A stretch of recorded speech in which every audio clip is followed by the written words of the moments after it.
Assalamu alaikum. Aujourd'hui, je vais te dévoiler le processus en 3 étapes que j'utilise pour construire le portefeuille halal de mes clients.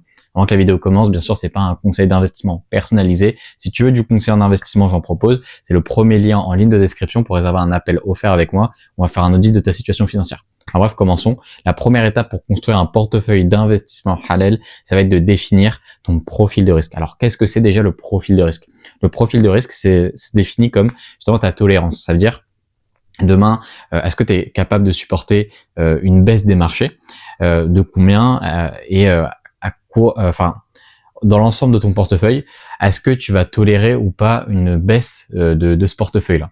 Et également, en fait, la tolérance au risque, ça va définir également la portion des classes d'actifs que tu vas pouvoir intégrer dans ton portefeuille. Ça veut dire que demain, si jamais tu as un profil de risque dit équilibré, bah, tu vas pouvoir avoir autant de tout ce qui va être classe d'actifs comme les actions, que de crypto, que ou un petit peu moins de sukuk, tu vois, dans ce type de portefeuille. Alors que dans un portefeuille type prudent, tu vas avoir beaucoup de sukuk, beaucoup d'ETF et beaucoup moins ou même quasiment inexistant de crypto ou d'actions individuelles.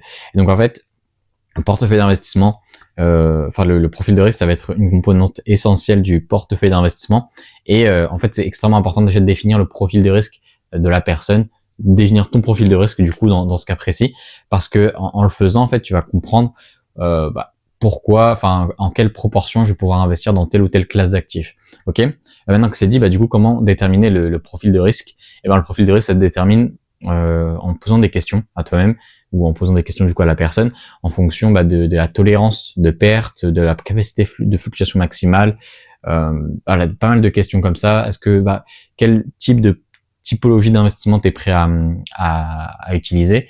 Également au niveau de ta tolérance au risque, il faut que tu te poses des questions. Je vais te donner une question typique qu'on pourrait poser, c'est ok, demain si jamais ton portefeuille d'investissement venait à perdre 10%, c'est quoi ta réaction immédiate? Est-ce que ce serait de vendre, de conserver ou vendre, conserver ou renforcer, pardon.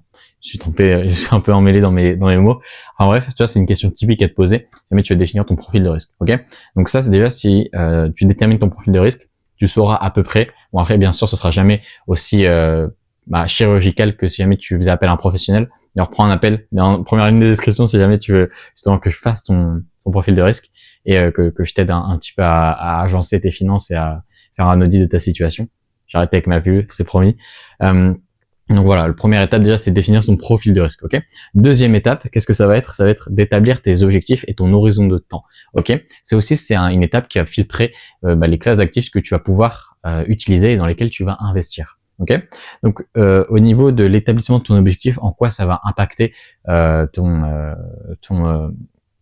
portefeuille d'investissement, j'ai envie de dire, tout simplement parce que en fait, un objectif, du coup, c'est l'horizon de temps également qui est associé à cet objectif. C'est pour ça que je les ai mis dans les mêmes cases, dans la même étape, parce que c'est extrêmement corrélé. Ça veut dire que demain, tu as un objectif, il va relier une deadline, un horizon de temps. Si jamais c'est pas le cas, faut absolument que tu le fasses, parce que sinon, tu vas jamais atteindre cet objectif.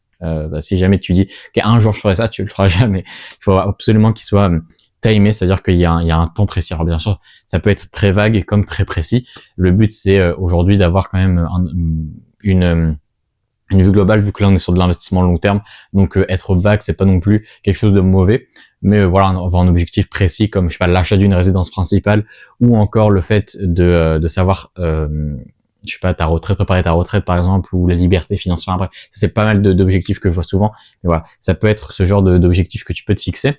Et soit qui sont peut-être un peu vagues, d'autres qui sont plus précis, plus chirurgicales.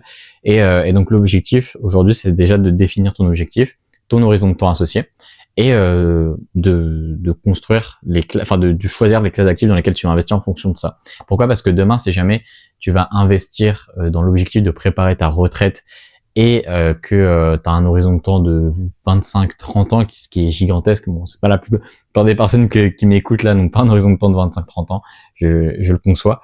Mais pour l'exemple, par exemple, cette personne-là, elle pourra clairement investir dans l'or et clairement investir dans l'immobilier, dans ce genre de classes d'actifs qui sont extrêmement long terme. Maintenant, si jamais je m'adresse plutôt à des personnes comme ça ici, si jamais je m'adresse à une personne qui va avoir un horizon de temps de 10 ans, de 15 ans, par exemple, l'or, ça va pas du tout être une option. étant donné que c'est très cyclique. Enfin bref. Et si jamais, du coup, je m'adresse à une personne comme ça qui a peut-être 20, 30, 40 000 euros à investir et justement qui a un horizon de temps de 10 à 15 ans, on va plutôt aller sur des classes d'actifs qui vont avoir des cycles économiques qui vont être plus courts, comme les sukuk, comme les ETF, comme peut-être des actions, ça dépend du profil de risque. Encore une fois, on en revient au premier. Mais du coup, voilà, c'est pour filtrer en fait les classes d'actifs déjà dans un second temps. Et donc, en fait, c'est définir ses objectifs et ses horizons de temps, c'est extrêmement important. Et je vois trop de débutants ne pas le faire. Déjà, ne serait-ce que pour savoir déjà dans quoi investir, parce que c'est aussi, c'est un peu une idée reçue que la plupart des débutants ont. On n'investit pas dans les mêmes classes d'actifs pour des objectifs différents et pour des profils différents. C'est pour ça qu'au début de la vidéo, je t'ai fait un disclaimer.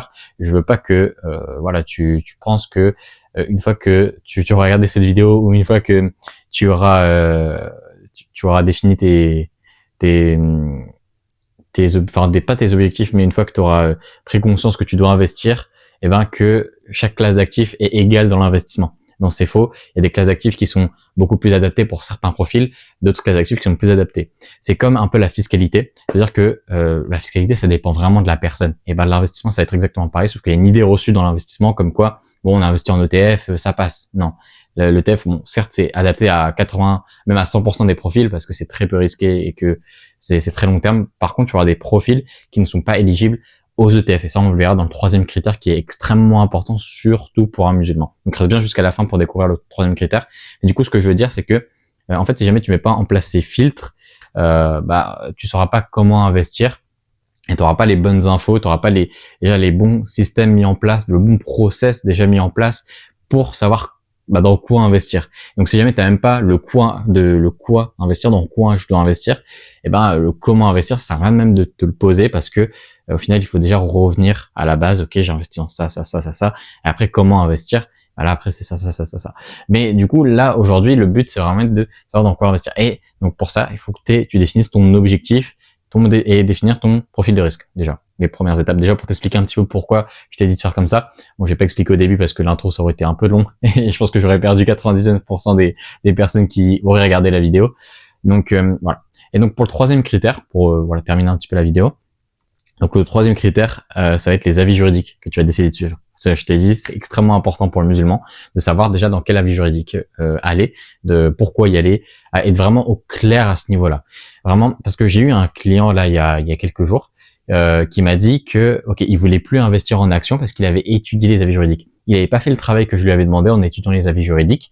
Donc bon il s'est dit bon il faudrait peut-être que je fasse le travail un jour parce que c'est quand même assez important.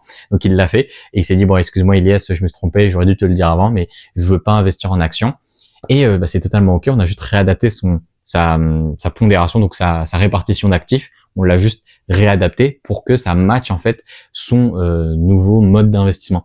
En fait, je te raconte ça parce que c'est extrêmement important de le faire. J'aurais peut-être dû le mettre en premier, mais enfin moi mon process c'est comme ça.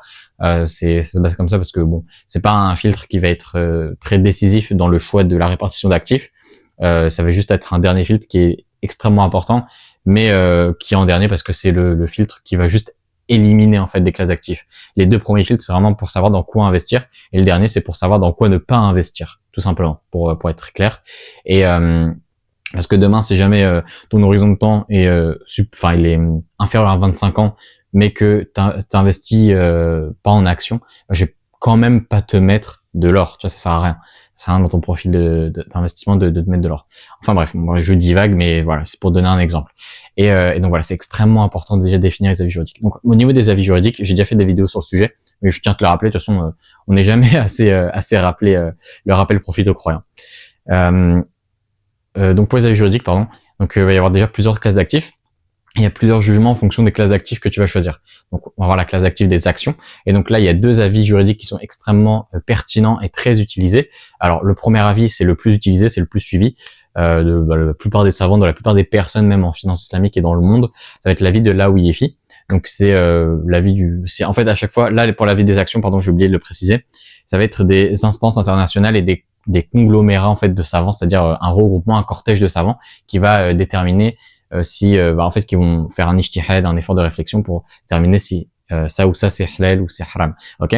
Et donc au niveau des actions, donc on va avoir Laouyefi qui est un cortège de savants international, ils sont basés au Bahreïn. Enfin bref, Ensuite, on va voir le Majma' al-Fiqh al-Islami, qui est aussi un cortège de savants international. Donc, pour l'AOIFI, c'est halal d'investir en actions.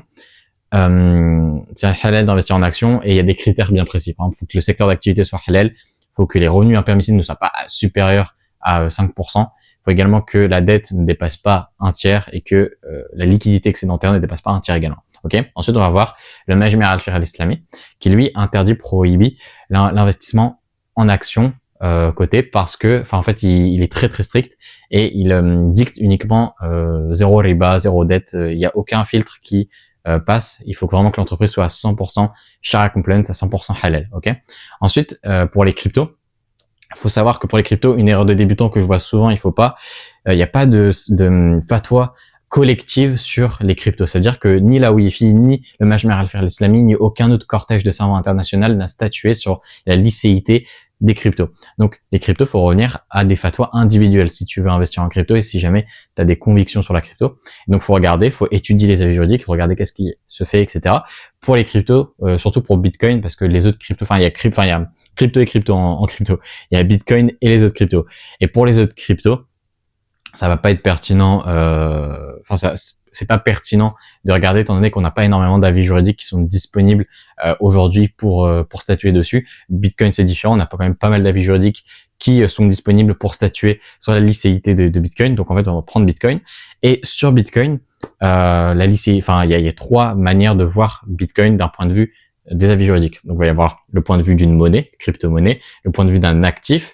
Donc cryptoactif, il y a crypto-monnaie, cryptoactif, bref, soit le point de vue d'une monnaie, soit le point de vue d'un actif, ou soit qui n'a aucune utilité dans l'économie. Donc forcément, celui où il n'y a qu'une utilité, tu peux le virer parce que la plupart des savants qui suivent ce troisième courant, c'est totalement haram pour eux et c'est normal. Si jamais c'est aucune utilité, ça sert à rien. Ok. Ensuite, on a les avis qui vont statuer sur le fait que ce soit une monnaie. Et donc là, après, il faut regarder les critères au niveau du monnaie. Est-ce qu'elle est vraiment adoptée? Est-ce qu'elle est vraiment utilisée, etc.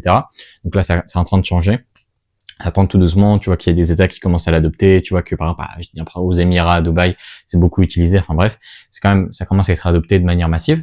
Et ensuite, ceux qui le voient comme un mal, donc comme un actif, en fait, faut regarder à ce niveau-là comment ça se comporte. Est-ce que c'est vraiment halal d'investir dans cet actif? Est-ce que l'offre est limitée? Sur deux choses. En fait, il y a pas mal de critères à regarder. Mais une fois que tu as filtré tous ces critères-là, que tu as regardé les avis juridiques, qu'est-ce qu'ils se disaient auprès des savants, tu peux faire ta décision et savoir si jamais les cryptos ou si jamais Bitcoin dans ce cas-là est bien halal ou haram à l'investissement. Et une fois que tu as décidé statuer sur ça, ça te permet justement d'avoir le dernier critère qui te permet de filtrer si jamais t'as, par exemple, je dis n'importe quoi, demain t'as un profil de risque qui est quand même assez risqué, t'as un horizon de temps qui est assez long terme, 10-15 ans, tu souhaitais investir en Bitcoin. Sauf que si jamais les avis juridiques te disent que toi t'es pas à l'aise au fait d'investir en Bitcoin, du coup tu vas devoir filtrer Bitcoin de ton portefeuille d'investissement et ne pas investir dessus. Donc voilà, pour la vidéo, j'espère que tu as un peu compris le concept de 3 niveaux. Si jamais tu n'as pas compris, de toute façon, tu peux mettre un commentaire ou m'envoyer un message sur Instagram. Hein, tu as le lien dans la bio. Tu peux aller regarder dans la bio YouTube, tu as le lien de mon Instagram. Également, si jamais tu veux aller plus loin et que je fasse un audit, prends un appel, ça coûte rien. Et voilà, moi j'ai plus rien à dire. Donc, salam alaikum wa rahmatullahi wa barakatuh.